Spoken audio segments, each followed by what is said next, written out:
I'm going to explain in this slide about adjacent angles.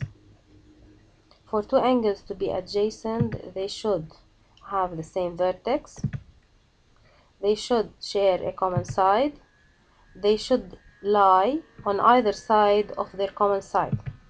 So let us take these two angles, XOY and YOV. Why do we say they are adjacent? Because one, they have the common vertex or the same vertex O. Two, they share the common side OY. And three, XOY lies on the upper part of the common side and YOV lies on the lower part of the common side OY. So this is why we say that XOY and YOV are adjacent.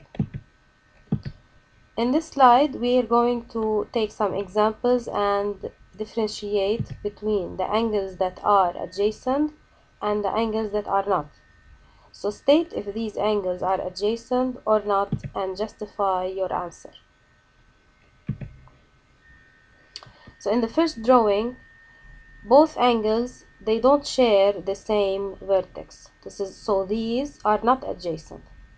In the second drawing, you have both angles sharing the same vertex, and they also have or share same side, and one angle is on the upper part of the side and the second angle is on the lower part of the side. So these are called adjacent angles. Whereas for the last drawing, you have the two angles, the red and the blue, sharing the same vertex, but they are not sharing the same side. So here you have the angle which is in red, and here you have the angle which is in blue.